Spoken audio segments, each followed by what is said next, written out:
Thanks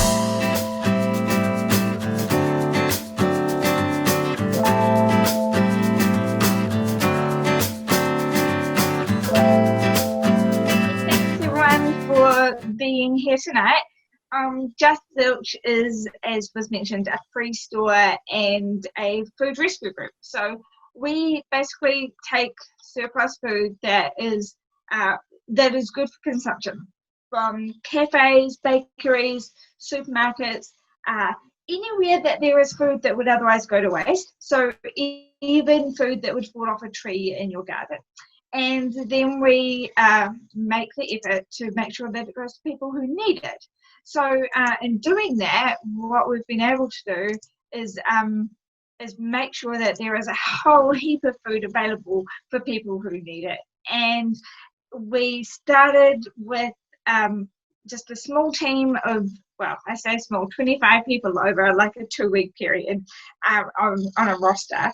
And we had about 6 to 10 cafes and bakeries giving us food. And in that first year, we averaged about 80 people coming through the shop a day. Fast forward 9 years later, here we are, and we have about 110 people volunteering. Our staff have doubled in just the last couple of months. And so we now have 3.45 FTEs. And we have around 50 to 70 places giving us food. And of those, like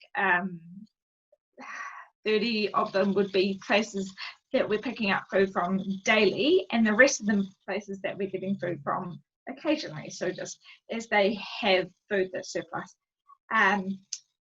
Just Zilch was primarily set up as an organisation to deal with perishable food.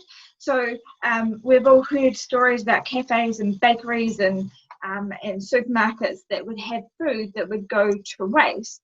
And the really cool thing about being able to rescue that food is that it's not food that can go to a food bank. Food banks are banking food, literally. And so this gives us the opportunity to take food in every day and then send it out every day. It's kind of that whole daily bread idea. And so you've got people who would literally come in every day to get food. And people are worried about that because, like, oh, should those people be allowed food or whatever? Like, they should totally be allowed food because this is food that would otherwise go to waste. Like, I can see some of you nodding. You know about food waste, right? It's food waste. If food waste was a country, it would be the 3rd biggest producer of carbon monoxide in the world, right? It would be number 3 in the countries that in how much carbon monoxide is produced. It's shocking. It is terrible. And so, like, you've got this whole thing where there's actually enough food in the world to feed everybody, but it's just not distributed evenly. Seriously, what are we doing? Like, you wouldn't believe it, but like, how often have you known someone or you yourselves have worked somewhere where they've thrown food away and you're like, oh, eat that food, that would be so good. Or I could take it home. How often do we throw things away because the best before date is past? And oh no, someone in the house won't eat that. Can't have that. Best before is gone. It's still perfectly good.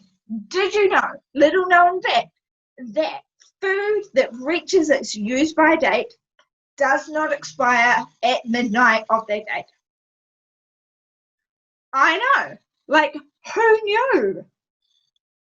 It's amazing.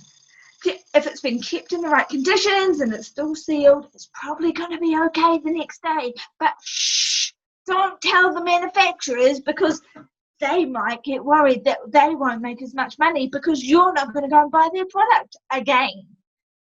I mean, really, what are we doing? We are ravaging this planet with the amount of food and the amount of waste and the amount of things that we have. So by putting the food in a place where everyone can get it. So I was like was said, I was volunteering and I heard about the concept of a free store at the young adults group I was at. And if we put them in one place together, then more people could get access to the food that I was trying to deliver to their homes.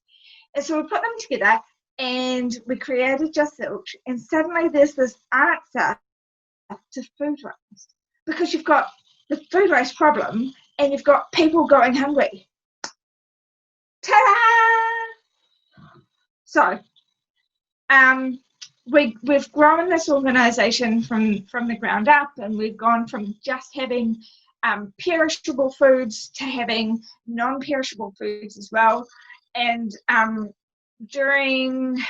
was it, last year, we actually got a warehouse or a shop that we're using as a warehouse space. And I thought, it got filled up and it got emptied and it filled up and emptied out again. And I thought early this year, that's it. And then COVID hit and we all went, ah! And everyone went, we can't go out and get groceries. What are we going to do? How do we get food?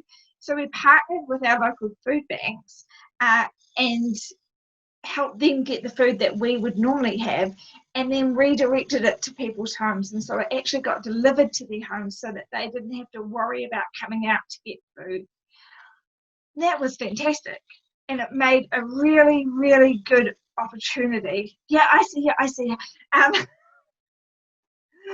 7 minutes is way too short. There's too many exciting things to say. What can I say? And so in doing that, that's created a whole lot of change, because there was a whole lot more food that came through during the COVID period. And I'm talking like 270 something pallets of food, a ridiculous amount of food.